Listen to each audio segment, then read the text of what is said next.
L'invité du jour, animé par Jean-Siane Breuil.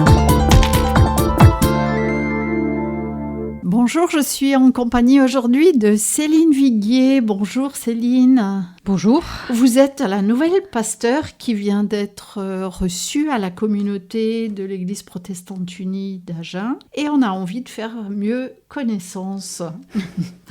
Dites-moi, votre histoire un petit peu, ce qui peut nous intéresser au niveau de votre histoire familiale et puis de votre parcours de formation, de travail, ce qui vous a amené à être pasteur. Alors, on commence par le début. Je suis une jeune pasteur puisque je débute mon ministère. Je suis pasteur proposante. Et donc, au tout début de mon premier ministère comme pasteur. Mais par contre, je ne suis pas toute jeune moi-même. Alors, j'ai 49 ans. D'accord. Donc, il y a eu une vie avant. Il y a eu des vies avant. J'ai l'habitude de dire que je suis comme un chat avec de multiples vies, mais je les ai vécues plutôt en même temps. J'étais jusqu'en 2022 bibliothécaire à la mairie de Paris, tout en étant aumônier militaire de la réserve opérationnelle, étudiante en théologie, chargée d'église en tant que présidente de conseil presbytéral ou en tous les cas investie en église. Hyper active. Légèrement, oui. Légèrement active, mais avec cette idée de toujours m'investir dans des choses qui font sens. Et puis, progressivement, s'est dégagée pour moi l'idée de me centrer sur justement cet appel et d'accepter cet appel vers un ministère pastoral. Alors, comment s'est fait cet appel ? Au début, vous avez fait des lettres, bibliothécaire, vous ne l'aviez pas cet appel, si ? Alors si, j'ai fait même une année de théologie en 2004, mais il fallait que je travaille, et puis l'idée d'être étudiante alors que je sortais déjà d'années d'études, c'était un peu compliqué. Et je me suis dit, je reprendrai ça plus tard. Et puis les années passaient, et puis en 2015, il y a eu les attentats, et moi j'étais à Paris à cette époque-là, et après les attentats, l'aumônerie militaire, que je connaissais déjà par mon implication à la Fédération protestante, m'a demandé si j'envisagerais d'être aumônier militaire. Mais pour être aumônier, il faut être pasteur. Donc on a mis un petit peu la charrue avant les bœufs, et j'ai commencé un ministère d'aumônier de réserve en reprenant mes études de théologie. De pasteur. Quelle était votre implication à la Fédération protestante ? Vous l'avez évoqué. Alors, j'ai été présidente de l'Association des étudiants protestants de France, c'est l'équivalent des GBU, et donc aussi déléguée pour la fédération auprès des œuvres et mouvements, et puis relativement impliquée à cette époque-là. Je reviens un petit peu en arrière, vous ne l'avez pas dit là, mais je pense que vous êtes de famille où il y a beaucoup de pasteurs dans les ancêtres. Alors, je suis de famille du Sud-Ouest, des deux côtés, par mon père et par ma mère. Et effectivement, nous sommes d'une famille chrétienne des deux côtés, avec des pasteurs sur plusieurs générations. Mon père, à moi, était d'ailleurs lui-même pasteur ici dans le Sud-Ouest. Il est un heureux retraité qui vit actuellement à Bordeaux avec son épouse, mais qui a eu son dernier poste à Bergerac. Alors, est-ce que vous êtes pasteur parce que de père en fille ou parce que un choix perso ? J'ai beaucoup dit non au Seigneur, donc non, je dirais plutôt c'est pas un choix totalement personnel, c'est plutôt un appel auquel j'ai fini par céder, qui vient de Dieu. J'ai été impliquée en jeunesse et puis dit bon, Seigneur, ça me suffit, je fais ma petite vie à côté, et puis membre de conseil presbytéral, bon d'accord, mais juste membre, Seigneur, ça suffit, et puis membre du bureau, puis membre présidente du conseil, puis voilà, enfin c'est toujours un peu comme ça, et donc ce pas de plus, c'est un peu l'histoire de ma vie, et donc là mon pas est de devenir pasteur et donc de vivre un engagement qui soit un engagement au service d'une communauté et d'une ville. Le fait que vous êtes célibataire peut vous aider peut-être dans votre engagement ? Alors oui, même si j'ai plusieurs vies en même temps, il est quand même effectivement évident que n'ayant pas charge d'enfants, ça m'a permis de moins compliqué, on va dire, de pouvoir notamment étudier, parce que pour être pasteur dans mon union d'église, il faut un master pro 5 ans. Et donc pour pouvoir étudier, c'était le soir, puisque la journée je travaillais, et puis le week-end j'étais à l'église. Donc entre 3 et 5 heures du matin, on peut étudier par correspondance, ça se passe bien. Une famille en même temps, c'est pas possible, ok, et vous avez exercé comme aumônier militaire Oui, j'ai J'ai commencé en 2017, le temps de mettre en place l'appel. Et puis, j'étais auprès notamment des soldats de Sentinelle à Paris. C'est des soldats qui viennent pour deux mois complets de toute la France et qui vont patrouiller dans la ville. Et donc, ma charge, c'était de les accompagner spirituellement et puis aussi par de l'écoute et puis beaucoup de cafés partagés. Et ça a été une très belle aventure qui est en train de prendre fin pour Paris parce que je vis à Agen et j'y suis très bien. Mais par contre, mon activité à l'aumônerie, elle n'est pas finie. Elle est en train de se remettre en place dans le sud-ouest de façon différente. J'irai là où le Seigneur m'appelle aussi en tant qu'aumônier. Est-ce que vous avez un ou deux souvenirs précis de cette période auprès des soldats sentinelles à nous partager? D'abord la découverte, parce que moi je ne viens pas du tout d'une famille de militaires, de personnalités extraordinaires et de gens très touchants, certains très chrétiens, d'autres pas du tout, et de partage et de dialogue. Il y a des gens qui ont comme ça commencé un chemin de foi avec moi et qui ont demandé le baptême auprès d'autres pasteurs par la suite, et j'ai trouvé ça une belle histoire. Ils m'ont tenu informée de ces démarches. Généralement, on ne le sait pas quand on fait ce genre de choses. Et puis, hélas aussi, il y a des décès, des suicides parfois des morts accidentelles. Et c'est éminemment touchant quand on voit des gens qui sont pleins de vie et qui seraient appelés à avoir toute une vie devant eux et de savoir que ça s'arrête pour eux. Et comment est-ce qu'on accompagne les camarades, des gens qui se disent « j'ai rien vu, j'ai pas su faire ». Et ça, c'est... comme chrétien, quelque chose de fort aussi à vivre et à partager. Et hélas, ça m'est arrivé d'avoir à vivre ce genre de choses aussi. Et ça marque, je pense que ça marque. Et puis le dernier point le plus fou, c'était les Jeux Olympiques à Paris cet été. Ah, vous y étiez aussi? J'étais impliquée un mois sur les deux, sur tout l'aspect préparation, c'est-à-dire fin juin, début juillet. C'est aussi dans l'aumônerie militaire ou avec l'aumônerie protestante? Alors là, c'était avec la partie aumônerie militaire. Pour vous donner un petit exemple, moi je dessert un fort pour Sentinelle, enfin je desservais un fort pour Sentinelle qui généralement avait 150 militaires déployés pour Sentinelle. Là, ils étaient 1000. Donc on a vécu des temps très beaux et parfois très très touchants tout autour de cette idée qu'il fallait que ce soit une fête et que ce soit quelque chose qui se passe de la meilleure façon possible, puisque la vocation du militaire déployé sur le sol français, c'est de protéger les concitoyens.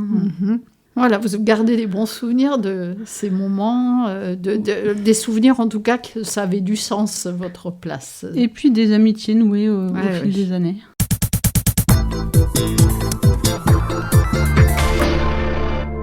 Je suis toujours en compagnie de Céline Viguier, nouvellement nommée comme pasteur sur Agen. Vous pouvez nous parler de votre arrivée dans la communauté protestante unie d'Agen et des priorités que vous vous donnez avec votre communauté, des objectifs que vous avez, comment ça fonctionne d'arriver dans une communauté qu'on ne connaît pas?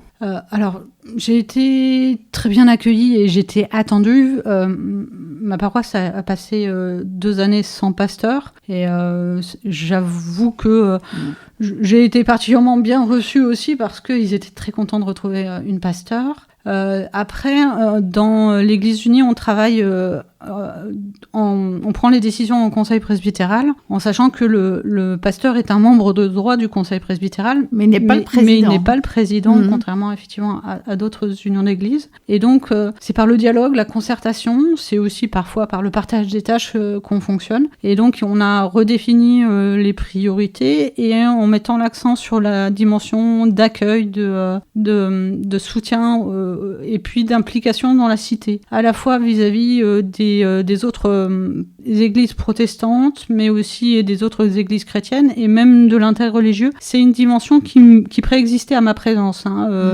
L'Église unie à Agen a très à cœur de vivre cela, mais je prends ma place dans ce processus avec l'interreligiosité ou voilà, les dialogues avec toutes les communautés chrétiennes ou non chrétiennes. Ça fait partie effectivement vraiment d'une approche sensible. Est-ce que vous pouvez nous détailler un petit peu ce que vous entendez par accueil? C'est l'accueil, comment ça se passe l'accueil le dimanche matin, ou c'est l'accueil beaucoup plus large? Comment vous voyez l'accueil? Alors, c'est un peu plus largement l'idée que on ne naît pas chrétien, on le devient, et que dans notre société sécularisée, très souvent, il n'y a pas d'information ou pas de vie de construction chrétienne dans les foyers, et que parfois, il y a des appels quand même, et les gens sont touchés. Et donc, c'est de s'adapter à des gens qui n'ont jamais eu d'expérience spirituelle, comme de s'adapter aussi à des gens qui ont eu toute une vie d'expérience spirituelle. Et il faut faire de la place pour chacun et travailler cette présence pour que une dimension n'efface pas l'autre. Et c'est important. Et aussi pour que les paroissiens soient en lien les uns avec les autres. Pas que vous en lien avec chacun, mais qu'ils soient aussi... Créer du lien, créer une envie de partager ensemble, et donc de découvrir l'autre dans sa pluralité. Ça veut dire des groupes de maison, ça veut dire des repas, ça veut dire aussi des moments partagés, et puis ça veut dire aussi pour les paroissiens, peut-être, et ça va être un peu mon travail, une montée en puissance lors du culte. Que moi, pasteur, je ne sois pas la personne qui fait absolument tout dans le culte, ce qui est souvent le cas dans mon union d'église, contrairement à d'autres églises sœurs. Donc, vous osez bousculer des habitudes. Est-ce qu'on peut, vous pouvez en quelques mots nous dire un petit peu comment vous vivez les moments d'écoute de la parole? Est-ce que c'est vous qui enseignez? Vous parliez de groupes de maison, comment ça fonctionne?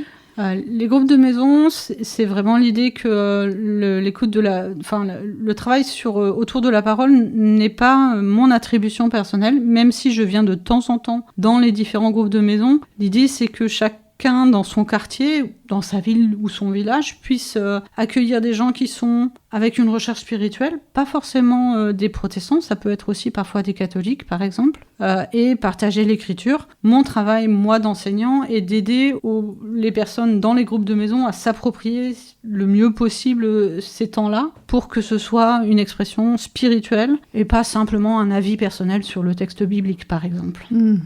Et est-ce que les responsables de ces groupes de maison ont des rencontres de débriefing pour être formés? Oui, c'est en train de se mettre en place, comme beaucoup d'activités qui se remettent en place. De la même façon, on a des visiteurs aussi, par exemple, qui vont voir les gens, notamment en maison de retraite, par exemple. Et il y a des formations qui sont en train de se mettre en place.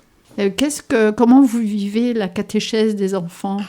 Qu'est-ce que vous mettez en place pour les jeunes et les enfants? On a donc un groupe d'enfants qui existe déjà, et j'aimerais avoir avec les catéchètes une activité qui soit à plusieurs niveaux selon les âges, ou en tous les cas la maturité spirituelle des enfants, et avec des temps ensemble. Et on vit ça aussi sur le consistoire, c'est-à-dire sur tout le Lot-et-Garonne, avec les autres églises de l'Église unie. Et puis, je suis en train de mettre en place un groupe de jeunes adultes, parce qu'ils ont, je crois, une façon de vivre la foi ou de la découvrir qui correspond à rien d'autre. Ils méritent vraiment qu'on les prenne en compte dans leur spécificité de construction personnelle. Très bien. Moi, je pense que vous avez pas mal à faire dans tout ça avec tous vos projets. Écoutez, on vous souhaite la bienvenue. Est-ce que vous pouvez nous donner vos coordonnées, des coordonnées, si on veut savoir peut-être s'intégrer à un des groupes de maison? Est-ce qu'on peut, est-ce que vous pouvez donner un mail? Comment? Alors, le plus facile, de toutes les façons, les coordonnées de l'église sont en ligne, mais sinon, vous pouvez m'écrire sur mon adresse mail, qui est donc mon prénom Céline, mon nom de famille, donc céline.viguier, VIGUI, accent aigu, @epudf.org. epudf.org. Et je vous répondrai avec grand plaisir. C'est aussi là mon ministère. À quelle heure vous avez votre service le dimanche? 10h30, 18 cours Victor Hugo. Voilà. Et vous êtes tous et toutes bienvenus. Écoutez, je vous remercie pour ce partage, pour ce premier partage. On aura l'occasion de collaborer dans différentes choses, j'imagine, avec Espoir FM. Merci Céline ou Madame Viguier ou Céline. Pasteur, Céline, Madame Viguier. Pour nous, je pense que ce sera Céline. On va être amenés à travailler ensemble. Très bien. Merci. Au revoir. Au revoir. C'était l'invité du jour, animé par Jean Cianbreuil.